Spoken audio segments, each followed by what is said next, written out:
Hey everyone, thank you for joining in for episode 2 of the Louven Podcast. Today I'm excited to present Dave Anderson. Dave has been in a few other bands in the UK, starting with Cabbage, Sylosis, the Harry Macintosh Project, and now with Acid Core. How are you today, Dave? Very well, thank you. How are you? Yeah, good, thank you. Yes. So I'm nice and relaxed after the Christmas period. Yeah, no, that's good. With these interviews, I've been starting from the start, really. So what is one of your first musical memories that you have? Okay, first musical memory. The first one that sort of pops into my head straight away would be my first ever live gig that I ever did. Yeah. So that would be when I was still at school. I had a little band together that I was about 14 or 15, and we did covers. Yeah. Nirvana, Green Day, the usual stuff you do when you're 15. Yeah. And we, when I used to catch the bus to school, other schools in the neighbourhood sort of caught their bus as well from the same area. And there was a school next to my school called the Holt School in Wokingham in the UK. And I made friends with one of the girls who caught the bus to her school. She said, "Oh, you should come and play my school with your band." And I was like, "Oh, okay, yeah, okay." But the thing is, it's an all girls school. Oh, right. Being 15, I was quite shy at that age. I was a little bit nervous about it, but I spoke to the rest of the guys in the band and like, yeah, we should do it. So yeah, I remember turning up to the school. It was great because they put like they gave us a rider. They gave us a rider of sandwiches. They gave us a little a pass, like a backstage pass thing. We thought we were Guns N' Roses, right? Yeah. But, we walked in like the green room, had these sandwiches, and then we played about an hour set of covers. Yeah. And I remember when we did it. I remember coming off. It was in a sports hall, right, on the stage. Yeah. I remember coming off and looking at the guys in the band, like, oh, this is what I want to do for the rest of my life, sort of thing. Yeah. It's amazing. Like, screaming and stuff. That's the memory that pops probably first into my head when you ask that question. So Yeah, that's that's great. What is something that inspired you to first start playing music? If I go back to probably when I was about the age of 10 or 11, I think. Yeah. One Christmas, I was bought a ghetto blaster. You know, the ones with the 2 tapes in the front and the big sort of speakers. Oh, right, yeah. And I remember you used to be able to get the blank tapes and you used to put them in and push record, and you could record onto the tapes. Yeah. And I remember doing that, and I'm the oldest of 4 siblings. So what I used to do is I used to pretend that I was a radio DJ. So I'd sit in a seat and have like one of my siblings, my brother or one of my sisters, sit opposite me, and I'd push record and I'd interview them. Yeah. it'd be ridiculous stuff what we would talk about, like, what did you have for dinner? What are you doing at school tomorrow? But in between talking, when they sort of left, I would set up my Sega Mega Drive next to the Ghetto Blaster, and then in between talking with one of my siblings, I'd push on the old games. You can choose to listen to like the soundtrack. Oh, right. Yeah. So I'd push play on the Mega Drive, so it'd blast out like Sonic the Hedgehog music. Yeah. In between. My mum noticed I was doing this sort of creativity sort of thing, and she's like, "Oh, you should maybe look into playing an instrument." Yeah. I didn't really think about instruments or anything like that. I was just being creative with myself in this ghetto blaster. Very primitive editing, I guess. And she gave me some tapes to play on the ghetto blaster. She gave me some Led Zeppelin and Jimi Hendrix tapes. Yeah. Cool. And I used to get sort of lay in bed at night, fall asleep with my like Sony Walkman, Sony Walkman on, listening to this music, and I'd never heard anything like it, because obviously that age you just listen to what's on the radio and stuff. Yeah. And this music sort of blew my mind a bit. And I remember one particular song, Little Wing by Jimi Hendrix, all the guitar work in that. Yeah. And I thought, what is this? Like, what is this? This is amazing. So I approached my mum and said, what is this? What's going on in this music? She's like, oh, it's like a guitarist band, you know. She sort of laid it out for me. And I was like, I want to play guitar. Yeah. So I was about 11, 12 years old. And then, yeah, I had a guitar for Christmas one year, and that's the rest is history, as they say. So yeah, what inspired me? Probably Jimi Hendrix Little Wing, sort of listening to that on tape when I was younger, and the sort of whole creativity aspect of everything sort of come together at that age. So yeah, I'd say that's my inspiration. No, that's cool. I remember when you were talking about the Walkman and stuff, I had something quite similar. Like Mum had one of those portable CD players and stuff. Yeah. Mm-hmm. And I'd go to bed doing the same thing, having headphones in, listening. But the only thing she had was Maroon 5's debut album. Okay. And I remember putting it on and thinking, what is this shit? Like, I can't stand this. But yeah, it was all I had, really. So you've been both a guitarist and vocalist for bands throughout your career with music, and now you're doing both in Acid Claw. Yep. What came first for you? Was it singing or playing guitar? Yeah, so it was definitely the guitar playing from being at school. I never intended or wanted or even had the idea of being like a front man or singing or anything like that. It wasn't, because I was very shy when I was a teenager. So I was very happy to be in the band at the back, just playing guitar, not looking up, and just I had no intention to sing. So yeah, guitar definitely first, and then I didn't start singing. Well, I say singing, more screaming and shouting when I started college. Yeah. So 16, 17, I started singing at college, I guess. So was your first band with Cabbage, other than the high school band? Yes. After that, was it Cabbage? Yeah. Yes. And as soon as I left school, that band was no more. It was no more. So it was definitely Cabbage was like the first band. Yeah. So you were on vocals for that. Mm-hmm. What was being in Cabbage like? Interesting. I think Tom, Tom and Paul actually started Cabbage probably, I can't remember when, but most probably in the first week of starting college together. Yeah. It was a lot of fun because I didn't really get on very well at school. I didn't like school really. I liked music. I spent most of my time at school in the music room, sat by a stereo learning Nirvana songs on guitar. Yeah. So I don't know. I didn't really excel at school in that way. So when I went to college and I was surrounded with all these sort of people like me, I guess I could say. Yeah. Who were a bit quirky and a bit weird. Oh, I was a weird kid, right? And I met all these people like Tom and bass player Tom and Harry Mac and Paul, and a bit later on introduced to Beachy and stuff. We were all sort of put together in this class, and we could just be as weird and creative as we like, which was fantastic. It was fantastic. I really sort of I loved it. I excelled in that. So Cabbage was, I think at the time, I think we're all trying to be as extreme and as weird as we could be. Yeah.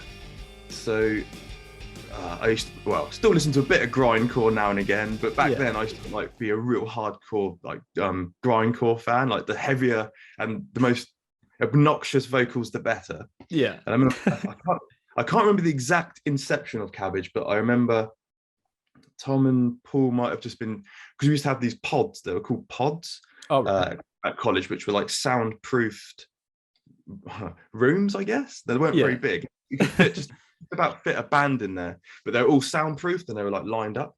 Oh, cool. And I remember we used to go in there and we could make as much noise as you want. So I remember Tom and Paul, I don't know, started doing some blast beats and just messing around grindcore style. And I'd never done it before. I picked up a microphone and I just started like screaming and shouting. And so it was a lot of fun, and it was just a lot of fun, really. Yeah, definitely. Yeah. What was the writing process like for Cabbage? Like, where did the whole idea of nursery rhymes and all that come into it? So we thought we were really great by calling the term nursery grinds. Yeah. Or nursery grinds or something weird like that. We thought we were great for doing that. So we were just the juxtaposition between the most noisiest guitar and drums, and then I'd be singing about food. Like, yeah. So we had a song called Meals of the Week. Oh, come on. I love you so much. You like noodles on Tuesdays. Out to fight on Wednesday. Thursday is a fun off fun.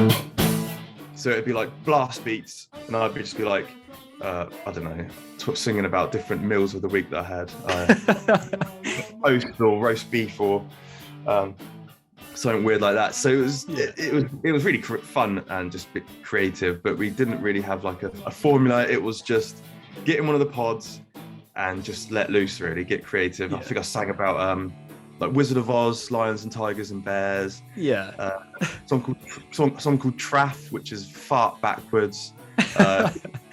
Who's your daddy? And just weird stuff like that, really. I mean, just if we thought it was funny and people laughed, if we listened to it, then we thought, great, it works. So. Yeah. Yeah. So after Cabbage, you were in Sylosis for a while. Mm-hmm. What was it like being the vocalist for them? Yeah, it was, again, great fun. Yeah. Because Sylosis probably would have happened almost around the same sort of time as Cabbage, because we all went to college together at Reading College in the UK. Yeah. And I remember, I say band practice, like I guess we were just making lots of noise in one of the pods again. Yeah. I was just screaming my head off probably about something ridiculous, Willow or something, Burgle Cut or something. And Josh Middleton, who's the guy from Sylosis, and he was doing music at college as well, but in a different course to us, so because we're like the same age. And he heard me screaming and shouting in one of the pods, and we just became friends. We just started talking about Pantera and Slipknot and stuff like that. And he was like, "Oh, you should come and do some practice in my band." And I was like, "Oh, what's your band called?" He's like, "Oh, it's called Sylosis." And I was like, "Okay, I'll come down." So we used to practice near his house, which is it was like Cemetery Studios, I think it was called. It's quite a metal name. Yeah. So we used to practice in there, and we went from there, really. I sort of joined the band about 2001, so I would have been about 16 or 17 years old. The band, the inception of the band had already been around for a year or two, because I think all the guys, they all started Sylosis at their school, their secondary school. Oh, right. So it was quite well established when I started, and I just sort of fit, quite quickly. And I was, for about 4 years, I was in Sylosis from about 2001 to 2005. Oh, wow. But that was a lot of fun. That was great fun. Yeah. It was good. I mean, back in those college days, I think all of us were in three bands at the same time. It was quite a small network of musicians, and we all just sort of were in each other's bands, and that was the scene, I think, back then. So, a lot of fun. It was great fun. Yeah, really good. What was it like playing live for both of these bands? Very different, actually. With Sylosis, it was a bit more serious, I guess. A lot of fun though. We played as much as we could. I remember we played once a week, I think, at one point. It just playing as many venues, especially around Reading. That's where we're all from. Yeah. Played all the Reading venues, but half of them aren't even there anymore. Oh, that's a shame. I remember playing. There was a club called the Fez Club on a Monday night. It was like the rock and metal night, and it was like £1 a pint. £1 a pint of like Strongbow or cider. So Monday night was always a good night. But they put gigs on as well. They put shows on, and I remember playing. I've actually still got all those shows on VHS tape. Oh wow! We used to have a friend who used to sort of film for us on a massive, it was like parents' camcorder, like the old film ones. So I've still got all those. We used to film the shows, so I've still got them all on VHS. Yeah. All the old shows. Cool. Yeah, when we were all like, I remember being in the club, and I remember only being about 17. I wasn't even old enough to drink. Yeah. But yeah, a lot of fun getting to like jump into the crowd and crowd surf and moshing and just having a great fun. Whereas Cabbage was a bit more silly. Silly is a good word for it, but good fun. I'd always try to incorporate the audience as best as possible, like doing something silly. I mean, one of our gigs, when we did like a reunion gig, I can't remember, it must have been about 8 years ago, probably not even 10 years ago. You know, I'd bring out like sweets and stuff and just do silly things like that. But it's energetic, definitely energetic. Yeah, I mean, we used to like dressing up as well. Yeah, I was going to bring up the reunion one because I remember Tom showing me a video of it, and you've come out in like a mask and pose in a Batman outfit, and well, the old man mask. It was like a sort of a running in joke. The old man mask within like Harry Mac as well. The old man mask, because I was like the only one who used to drive back when I was 16, 17, 18. I was the only one who used to drive, and we used to put the old man mask on and drive around our neighborhood, just like scaring people and stopping at traffic lights and being like a withered old man at the wheel. Although one time I remember I stopped off at my mate's house, and I had the mask. Obviously had the mask on me at all time, because you never know when you're going to need it. I had it on the back seat of my car, and I remember into my mate's house, and we were sat in the garden just listening to music, hanging out, and a policeman walks in unannounced, just sort of opens the gate. Hello, boys, what are you up to? And we're like, whoa, all right. And he thought that the mask was for robbing people. He thought I'd like gone around and was like robbing. As an old man, and I think it was a bit tongue in cheek. I think he was only joking, but that was interesting. But, So you have a YouTube channel called 8-Bit Bones, and you were doing reviews, top 10 lists, let's plays. When did you start becoming interested in gaming? From a very early age. I think since I had a Sega Master System. That was like one of the early Sega consoles with Alex Kidd on it. Wonder Boy, Monster Land, all those kind of things. So that would have been late 80s, early 90s, I guess. And I've loved gaming ever since. I've always find the escapism in games very relaxing. I can, especially now, I play my PS4 a lot. I love playing all like the theme hospital type games and the Jurassic Park builders. I could sit for hours just like tending my dinosaurs and relaxing and feeding them and stuff like that. And I've just always loved gaming. I've always been a bit of a nerd the whole time, I think. So it's all good. What would you say are 3 of your favorite games of all time? Oh, good question. I would probably say first what pops in my head would be Abe's Odyssey. Remember that game? Yeah, I'd love that. Abe's Odyssey on PlayStation 1. Although they have done the remakes, which have been actually really good. I remember getting that for Christmas. Would have been about 1997, I think it was.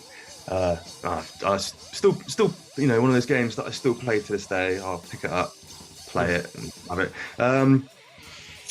Red Dead Redemption 2. I think. For more contemporary gaming, so that was on PS4. Again, it's one of those games that I just couldn't put down. And the one thing that I loved about it was you could hunt legendary animals. And again, I found that relaxing. I remember spending 3 hours once hunting a cougar. And I remember my wife coming in, it's like, what are you doing? Like, I'm hunting a cougar. So I've been up here for like 3 hours hunting it, but it just relaxes me. Sit on my horse. I'll have like a can of pop, a straw in, and I just like ride my horse, finding cougars. And then for my third one, probably Broken Sword 2. Yeah. Well, that could change depending on the day, but I'm a massive fan of the Broken Sword games. I think cool. there's 5 of them out now, I think. But the original ones were on PlayStation and PC.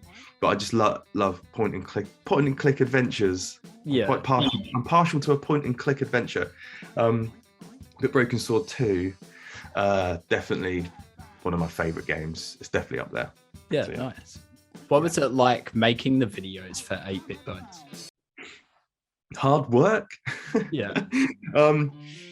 Like I have total respect for all the online gamers and all the gamers that they make all those videos. It was more of a hobby for me. Like music is a hobby, but it's a passion. It's ingrained in my life. Music is my life, right? How cheesy that sounds, that is. But video games are like a hobby, and I thought, I had some friends who did sort of it's called 8-Bit Bones, right? So they were in 8-Bit Bones, and they said, "Oh, you should come in a bit more of a retro segment," because they were sort of reviewing all like the new games, PS4 stuff, and they knew that I liked all the old stuff, Mega Drive, SNES. Like, "Oh, you should do some videos."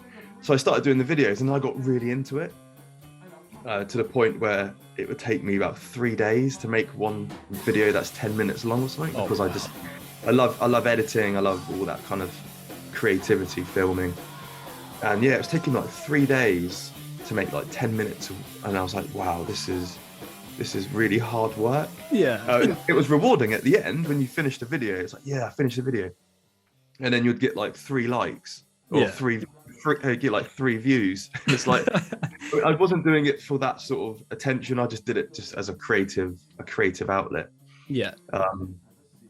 But it was hard work doing it. If you have to put a lot of work into it, but it was a lot of fun, and it was worth it. I haven't done in those videos for a while. They're still live on their 8-Bit Bones site, but personally, I've sort of taken a bit of a step back from it just because it's so time consuming. Yeah, for sure. So around 2014, the Harry Macintosh Project ended up coming back together after being on a hiatus for quite some time. And this is when you actually joined Harry Mac. What was it like joining a band that had already been together for so long? Easy, actually. Easy.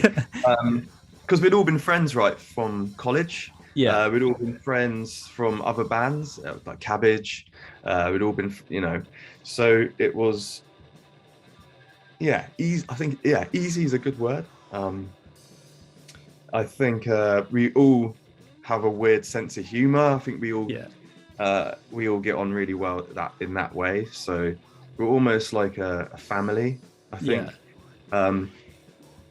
So sometimes it could be a bit of a roller coaster of the ups and downs and falling out, but it was like a family, like a real brotherhood. We're all like best mates. We might have some creative differences or ideas, but we'd always be hugging and loving each other by the end of the day, sort of thing. So it was easy. There was no sort of a difficult transition or anything like that. It was straight in there having fun. So, No, that's good. I found that when I joined Adjuster, even though both Rob and Tom were very welcoming and made me feel at home within the band, that it still took me a while to feel like it was my band, sort of thing. Do you have the same feeling with Harry Mac? Maybe. I think maybe a little bit. I think maybe just a little bit, just to get sort of settled in. I think after recording together in the studio, because that's quite a bonding experience when you're all together recording. I think once my playing was set in stone on a record, then I felt like, now I'm definitely part of the band. I think we started recording quite early on, straight away. So I didn't have that sort of uneasy feelings, for very long anyway. But it was all good. It was good. No, that's good. When the band formed in the early 2000s, you were known to be at most of their shows when they would play. Was it odd at first being a fan of them and then actually being in the band? Maybe a little bit. I mean, I used to go to all the shows because I used to like to film. I used to film the shows. I used to have like my little camcorder, and I used to film all the shows. And then I used to like make silly little edits of the show, and then I used to send it to the guys for them. No, it was great. I remember watching them a lot, and I always used to think, oh, I'd love to be playing in that band because the early stuff's very out there, and it really appealed to me. It appealed to me. So when I was approached sort of later on to be like, oh, do you want to do the guitar? I was like, I didn't have to hesitate. I just said yes straight away. I was really excited to be part of it. So really good. Yeah, no, that's good. What was it like learning those earlier songs off of those first two EPs? Sometimes a bit of a challenge. Yeah. but I always I love a challenge, and I feel if like my sort of mantra for life is like, if you surround yourself with creative people who are I don't want to say better than you, because I don't think that's the right word to say, but people who are sort of maybe another level than you writing, and you sort of surround yourself with them, it makes you a better player. Yeah. So I knew Tom was very competent on guitar. I knew he was really good on guitar. So I was looking forward to the challenge. There was a couple of songs that took me a little bit longer than normal, but overall, I picked it up quite quickly, and it made me a better player. It made me a better player that today, I think. So I really sort of have fond memories of learning those songs, and I sort of thank those guys for giving me the opportunity to play some music with them. Yeah. Oh, that's cool. I remember when Tom asked me to play bass for Adjuster, I'd only just recently started working with him, and I knew that he was into Nirvana and stuff like that. And I thought, oh, his band must be something like that. It shouldn't be too hard to play bass. And then I sat down with him, and he's showing me all these songs, and I was thinking, like, how the hell am I going to learn all of this? Yeah, I know what you mean. Yeah, the way I got through it was it's almost like the songs are storytelling from start to finish, and it's almost like I'm on a journey, I guess, from start to finish. And I'm walking down a road, and there's a lamppost there. Then I know there's going to be a bench there, and then I know there's going to be a house there, and the house is going to have a light on.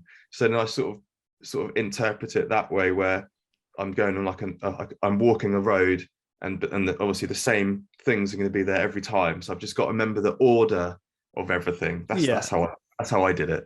And once you start to overcomplicate it. Yeah.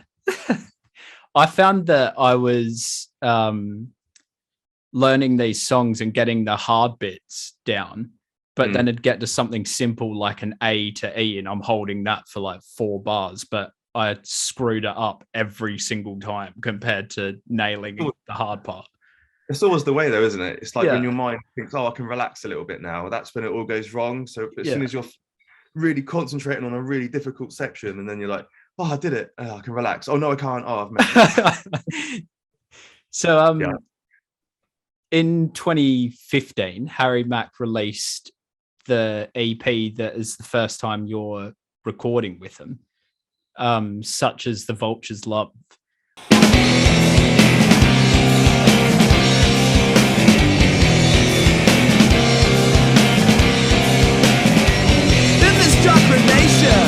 Of a fractured piece of land, the only absolution is a trickle down my spine. What was the writing process for this EP, being the newest member of the band? Luckily I was given quite a lot of freedom. I find Tom's guitar parts are sort of quite dominating, and I didn't want to just come bulldozing into the band and start writing these riffs on top of already decent riffs that are quite dominating. So I always sort of put myself in more of like a complementing position. So Tom would write something, and then he would never sit down and say, this is what I play. I'd just go to practice. That's how I learn. I just sort of watch and see what's going on. And then I'll be like, oh, okay. So I'd always write stuff that was more complementing to Tom's guitar parts. Yeah. So maybe it could be as simple as doing a little harmonic thing over the top or something, or just a little tiny widdly, or playing like the harmony to something. So it was always complementary. So the writing process for me was very relaxing, really, because I didn't sort of go into the band and Tom sit me down and say, "You're playing this. This is what you're doing." That never happened, not once. It was always. It just sort of was really organic. It just happened. It just happened. So when we got in the studio, it was really straightforward. It was just sit down, play your parts, really, and then get, you know, like what it's like in the studio. You can start getting a bit more creative and stuff. Oh, what if I do this? Oh, what if I do that? Well, let's add something over the top of this, you know, or let's add some delay, and you know what it's like. So yeah, it was really good experience, really relaxing and creative. Yeah, that's good. Mm-hmm. So this is the first time that in your career up till now that you were only on guitar. What was it like going from being a vocalist in the first two bands to being the guitarist? Yeah, really, in this funny way, quite strange. I remember playing Harry Mac's first gig. I think it was like a memorial gig for a guy in Newbury. So I remember at one point, maybe during the first or second song, being like, I'm holding a guitar and I'm playing it in front of people. I've never done that before. I'd always just had a microphone, and I'd always like to jump around, crowd surf, swing from things, jump off amps. But now I was a little bit more sort of like, oh, I can't really do that without sort of breaking something, or so it was a real different shift in the way, you know, where you had to think, because I was playing something rather than just running around like a headless chicken with a microphone. So yeah, it was very strange at first. Yeah. But after that first gig, it was fine. It was fine. It was all good. It was good. Yeah. Yeah. A good experience anyway. When I spoke to Tom, he was saying that when he was playing, he couldn't look at Jack while you were playing live. Were you the same? Was that because he probably had like no clothes on? Yeah, because he was just doing something. And Tom would say that if he looked at it, there was no way he was going to be able to keep playing what he was doing. No, I was different. I used to like watching. I used to find it hilarious. I used to like. I was sort of was excited to see what Jack was going to do. That was it going to be? I mean, half the time when you look back on it, I think, how did he not get arrested for like indecent exposure and all this kind of stuff? But it's all creative. It's creative. It's art, right? It's art. It's just a body. It's just a body. It's just a naked body running around a stage. I used to like to see what was going on. Yeah, it didn't bother. I didn't get distracted by it. I used to find it quite fun and amusing to see. What was touring with Harry Mac like? Like when you go through some of the photos of the band, and obviously hearing stories about it, it sounded quite wild most of the time. Yeah, it was brilliant. It was a life-changing experience, I guess. Yeah. And something I will never forget. It was our first tour. We did 10 days, 10 shows in 10 different places, from all the way up to Aberdeen in Scotland. And then we'd work our way down, stopping off places like Leeds, Manchester, Nottingham, Bristol, I think it was one of Liverpool. Liverpool was fun. All the way down to Hastings, which is right at the very bottom of the UK.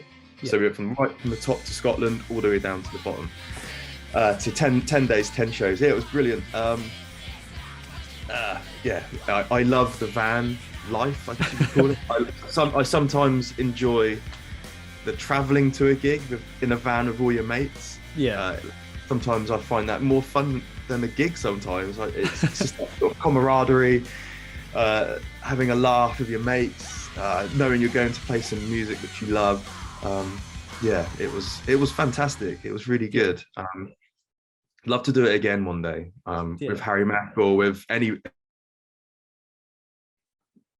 It's something I want to strive to do again, definitely. Yeah, it was good fun. Yeah.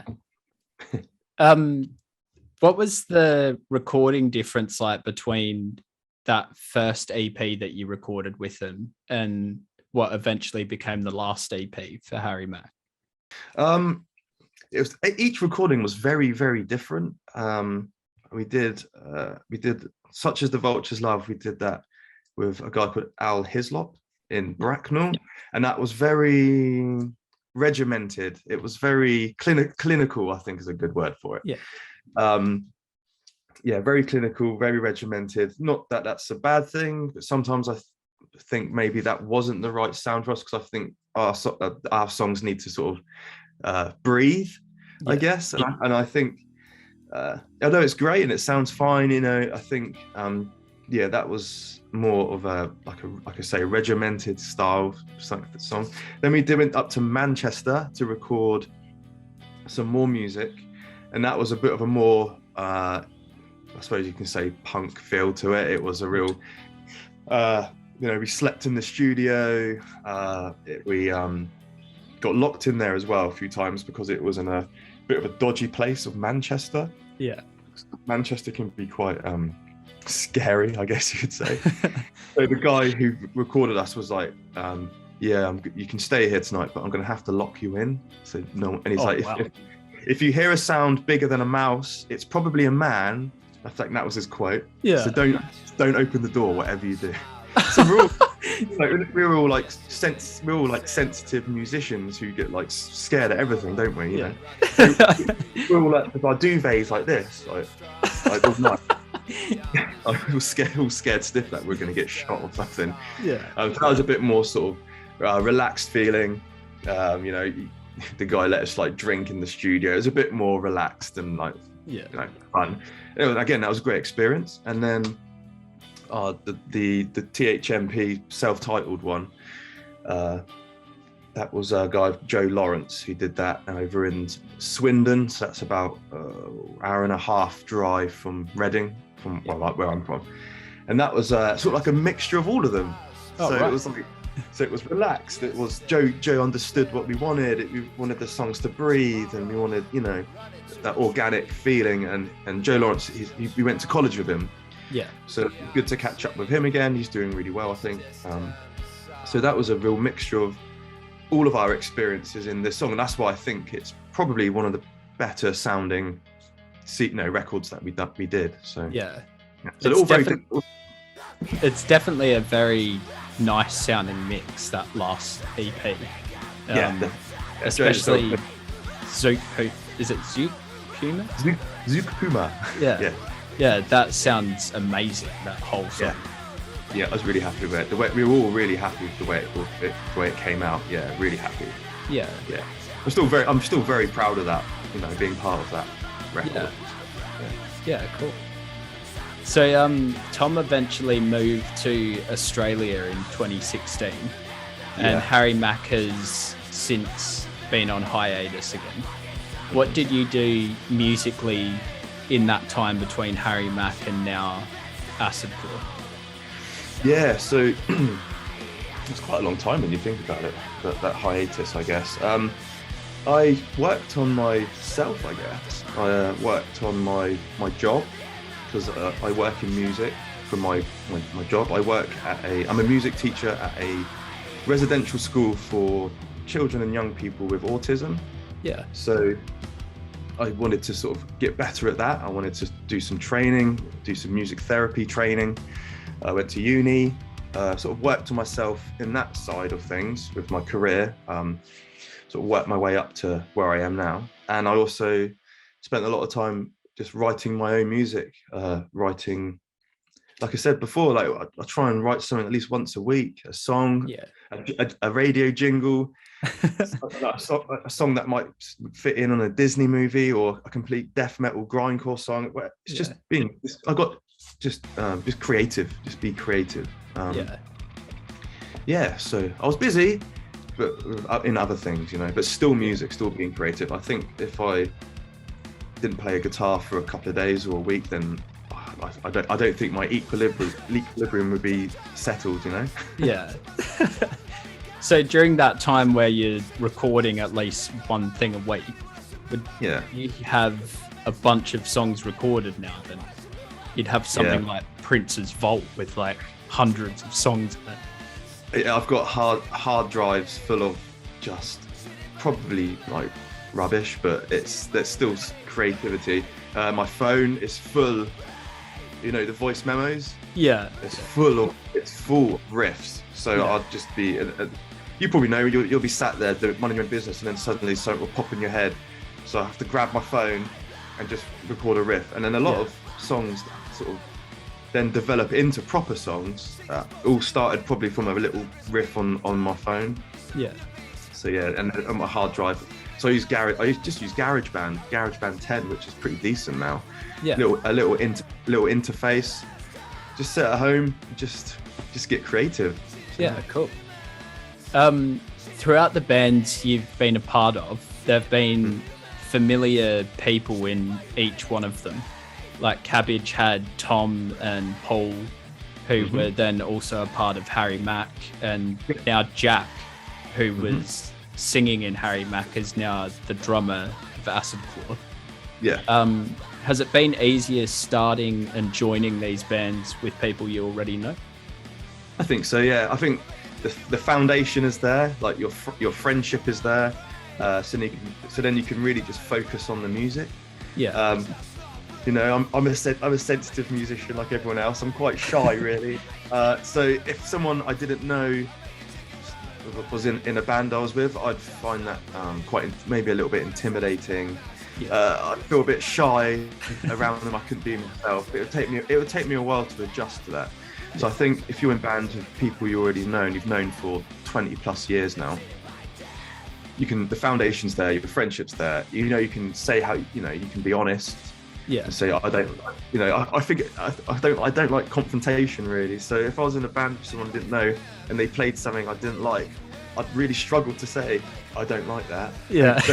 I would really struggle with that because I wouldn't want to hurt their feelings. Yeah. That. So when you're in bands with people you know, you can straight up say that shit. Don't like that. So the foundation's there, so you can focus on the music, which is ultimately the main thing, isn't it? So, yeah. I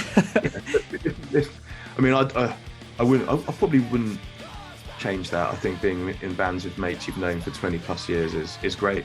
Yeah, for sure. So how did Acid Claw start in the beginning? A few ways really. Like I say, I'm always recording music all the time, and I have my little select people, my friend, like a little group of us who send each other music, Tom Cox being one of them, Beachy. So we always sort of send each other music that we're working on, and I remember I was writing it was during the first lockdown here in the UK, when we weren't allowed to do anything. We had to just stay at home, do nothing. So I don't know, it was like I started writing music during that. I sort of turned that really negative time into a positive thing. Yeah. So I started writing all this music, and the sort of inspiration for Acid Claw was I was going through some sort of problems with a close relative, my granddad, my grandpa. He passed away. Oh, that's awful. No, it's okay. It's all good. I was very close to him. And he passed away, and I was really struggling with my mental health over it. Yeah. So I took the opportunity to sort of really channel that sort of sadness, anger, rejection, all these sort of negative feelings. I channeled it into a really positive outcome. Yeah. So I channeled it all into all this music, and I'd written about 2-3 songs maybe, and these songs are now on the Horror Comic album. And I remember sending them out to Beachy, and he was like, "Oh, this is really cool. This is really good." Yeah. And sent it to a few other people, and everyone was like, "Yeah, this is really cool." And I started thinking, you know what? Maybe this stuff should be turned into a proper band stuff, because I had all these aspirations and ideas of having like a keyboard player and a saxophonist. And I was like, "Oh, I don't know if I'm going to be able to find these people," but I did. I've managed to find them. Yeah. So yeah, it's it was a real therapeutic kind of experience writing for Acid Claw because of the whole meaning behind the songs, really. Yeah. So channeling the sadness and upset into something really positive, which I recommend for everyone to do. It's really, really good. Yeah, definitely.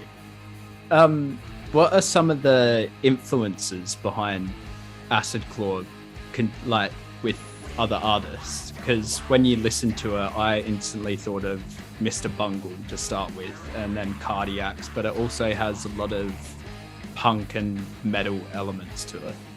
Yeah, definitely. I'm glad you said Mr. Bungle, because that's definitely one of them, as I'm a massive Mike Patton fanboy. Yeah. Anything Mike Patton does, sign me up to it. Yeah, definitely Mr. Bungle. In particular, the album California, which was their third album, which like every song is amazing and every song is different. Yeah. And I really, really like that, and I really respect that. It's different, but it all kind of works as like one thing, you know? Yeah. And I totally respect that and get that. And that's what I kind of wanted to do. I wanted to just play anything that was fun. Doesn't matter what style it is. If it sounds fun, it sounds good, let's use it. And I remember seeing a band years ago called Beat the Red Light in Basingstoke, and they are like they're like a ska band, but they play like death metal. So they've mixed it together. Yeah. And I remember seeing them being like, wow, this is amazing. I just love the fact and the two different styles coming together. Yeah. And I was really engaged in watching them. I was like really interested. And that was years ago. But that's always stuck in my mind. I've always wanted to play music that is interesting, right? I want it to be interesting. So when people are watching it, they're sort of like, wow, this is interesting. It's like 1 minute, like one of our songs starts off as like a country ballad and then goes into like some like new metal kind of like Pantera stuff. I'm hoping that sort of is interesting for people to watch live. So Mr. Bungle, a band called Leftover Crack. They're a bit of an inspiration as well. I like their the stuff they sort of gap each song with. They're sort of like little interval stuff, and they start playing like a trumpet. And I like interesting music. You know, I find it anything interesting, anything that sort of tickles my pickle, really. You know. So, so Mike Patton, Mr. Bungle, definitely. Leftover Crack, Beat the Red Light, definitely. And stuff like that. Weird stuff. Daughters. Daughters, right? I remember listening to a lot of Daughters as well at the time, and I love all that stuff. So yeah. Anything weird. Yeah. So with Acid Claw, you've gone from being a vocalist in two bands, a guitarist in one, and now Acid Claw, you're doing both. Yeah. Did you find that it was difficult to play and sing in both of these bands when you first in Acid Claw when you started? Honestly, I don't think so. I think that because I wrote the songs, so they were almost like ingrained in me from early on, writing them. The one thing I did struggle with, and this was a new thing, was doing it live. I think singing, putting all your energy into screaming, shouting and singing and trying to play guitar at the same time. I don't know if it's because I'm a bit older now, but I after one song I thought I was out of breath. I was like I gave up smoking as well to see if this would help. Yeah. So like I'd be like putting all my effort like really singing and then playing and doing all this stuff together. It wasn't the fact that it was hard doing it at the same time, it was the fact that I'm doing quite a lot of stuff at the same time. Yeah. So I remember doing one song, I think it was when we were in Bristol. I put everything into it, one song in, and I was like, I'm gonna have to tone it back a bit because I am out. I'm out of breath. I'm like really struggling. I thought I was gonna pass out as well. I was like, so I had to really sort of relax a bit more. So that's a new thing that I'm sort of learning to get better at. I should probably go to the gym, but I've never stepped foot in a gym my whole life, so I don't know. We'll see. I need to work on my cardio, I think. Have you found it a bit odd having Jack being the singer in Harry Mac, and now you're singing and Jack's on the drums? Is that odd for you at all? No, it's great because we both sort of. Well, we always looked at each other for like not approval, but like, is this good? Do you like this? Like I'll be like singing, like I'll send him voice memos of me singing over the top of tracks, like real demo type stuff, and I'd be like, is this good? Do you think do you like it? Do you think it's good? So again, the sensitive musician in me needs that sort of reaffirmation that you're doing a good job. Don't worry, you're fine. You're fine. So yeah, it's always like a positive thing. Like when we recorded Horrorcomic, I wanted him to do vocals over top. I'm not that precious where I'm like, it's all me. It must be just me. I love. Yeah. I wanted gang vocals. We got all the whole band doing gang vocals. Yeah. I want harmonies. I want like 3-piece harmonies of everyone singing different things at the same time. I'm not like precious over the spotlight being on me. I'm not like way inclined at all. Yeah. I want everyone to be part of it. I want everyone singing at the same time. I want like an orchestra. You know, I want everything happening. So no, it's a great thing of having Jack on the drums, because he can help me out with the vocals as well. So yeah, it's it's always a really positive thing. It's always a really, a lot of fun. Yeah, no, that's cool. I found that I've had sort of a similar thing with Bison Mimes when I was with Tom and our bass player Caleb. I was writing the music, but then sort of altering it, because I'd be like, are you guys playing, do you feel like you're playing enough parts, like it's not too boring for you? Like, making more bass lines for Caleb so it's not boring for him to play or anything like that. To be fair, they're talking about the singing and playing guitar at the same time. That's the beauty of having a second guitarist, right? Yeah, I've done it before where I'm like, I got a bit cocky where I was like, yeah, I can sing over this really difficult guitar riff, and then I went to do it, I was like, nah, you know what, I haven't got like 6 months to learn this, so I'll just pass it over to the other guitarist. Yeah, I have done.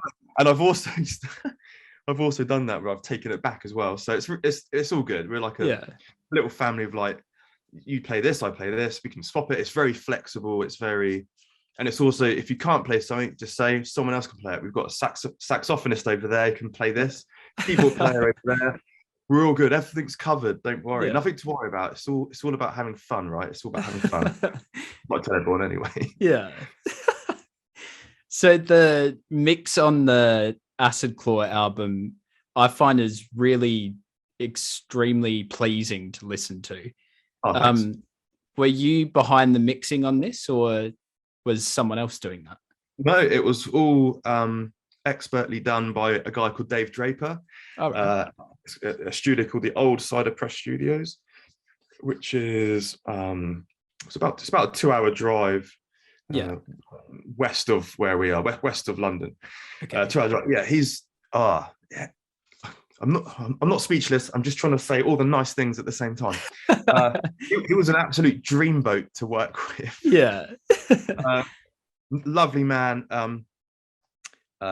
He put everyone at ease straight away, because myself, Beachy, and Spoonie, the other guitarist, we've been in studios, we've been in bands since we were like 15, 20 plus years we've been doing music. But our Elsa, our saxophonist, and T-Man, our keyboard player, and even our bass player Noel, however, he's played some gigs, but he's never been in a studio. So we had 3 guys, Elsa, T-Man, and Noel, had never stepped foot in a recording studio ever. Yeah. So this was like completely brand new to them, and he put them at ease straight away. He's such a lovely man, and he's amazing at getting the best out of you. Yeah. Puts you at ease, gets the best out of you. He listens, and when I went into the studio, one of the things that I wanted to happen was to maybe evolve the songs, maybe add stuff. It's like I wanted it to be really organic. So I wanted Dave Draper to be almost like another member of the band who would be like, stop you there.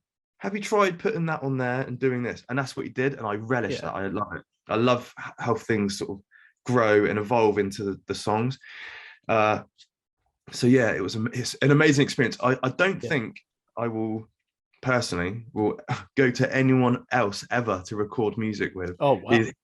He was that good and that professional. He I can't say enough good things about him. He's brilliant. They Draper, that's awesome. Press Studios. Right. So you were lucky enough to be able to play a few shows with Acid Claw already. Yeah. What has that been like, playing live with them? Yeah, great. I mean, we've not played many yet because of obviously here in the UK, every week's different. It's lockdown this, lockdown that, restrictions here, which I get, which I totally get. We've got to be safe. We want to get things back to normal, and we have to look after our NHS. So it's been a bit of a challenge. We've done 2 gigs, lots of fun, lots of being out of breath. Yeah. But really good feedback from the audience. Oh, that's good. Yeah, really good feedback from people, actually. I think, like I said before, I want music to be interesting, right? Yeah. I want people to come and watch who might not like our music, but they might enjoy watching our music, Yeah. Not because we're jumping around naked and being silly, but because the music's interesting. We got Elsa on saxophone, we've got T-Man on the keyboard. So there's a lot of elements to the band. Yeah. So everyone's been like, wow, this is really, it's the dream come true. Everyone said it's really interesting, really fun to watch. Yeah. So yeah, that was pleasing, I guess. But yeah, good feedback. We've got another gig, fingers crossed, in Brighton on the January 29th. So this month. Cool. Hopefully it will go ahead.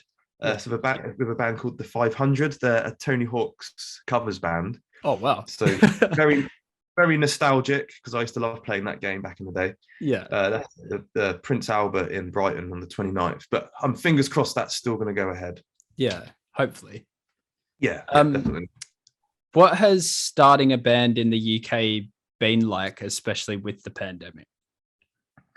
Surprisingly easy. I think because everyone's got so much time. And I definitely feel like there's like a renaissance, a live music renaissance coming, especially when I've been to gigs sort of post lockdown, in that sort of small window, sort of it was just like the tail end of summer.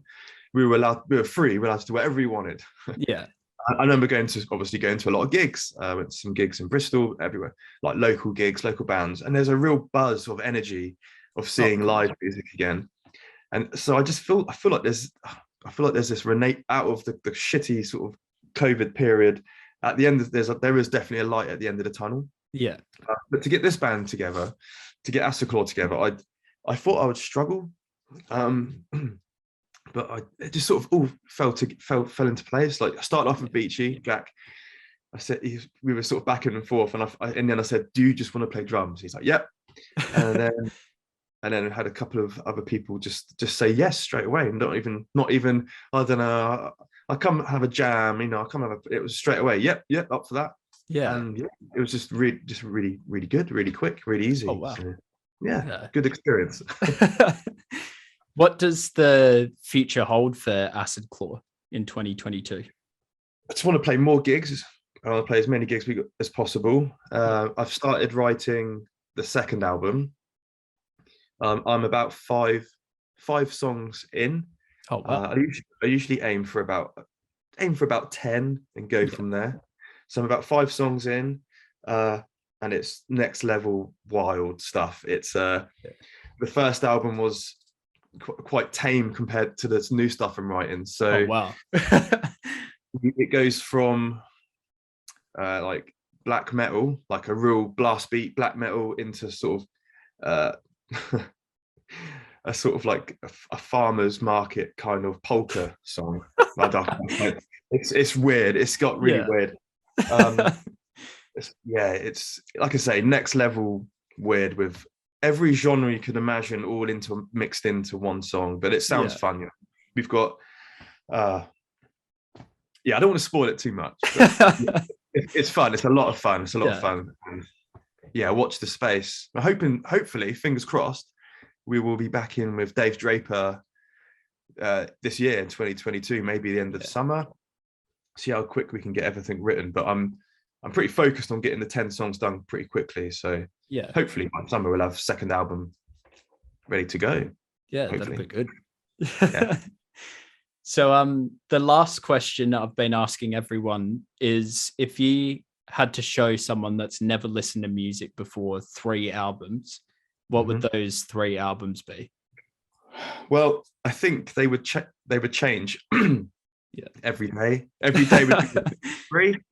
Because when it's like being a musician, you've got like 1,001 different albums that you want to shove in people's faces and say, listen to this.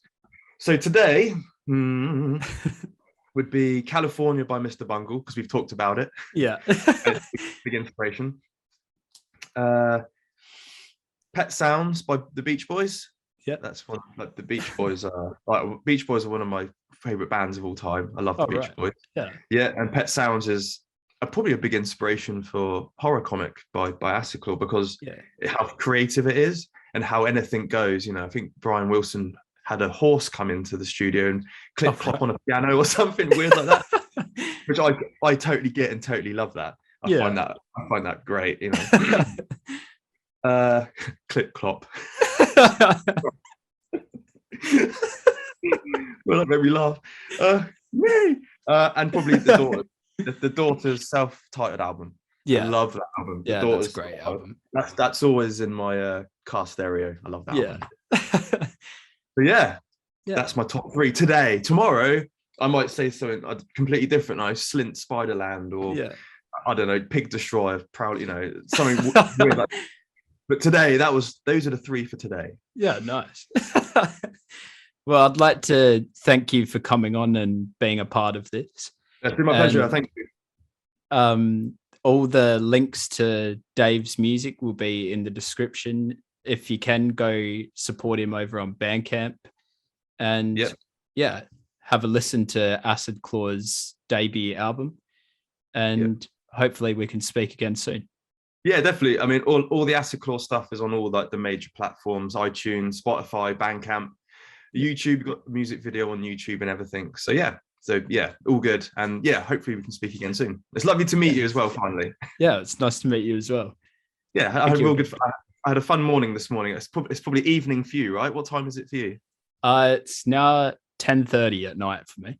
Oh, it's not too bad. It's like it's coming up to midday here. So nice. Time for lunch. Yeah. Well, take care, Dave. And you, thanks for having me on. Thank you.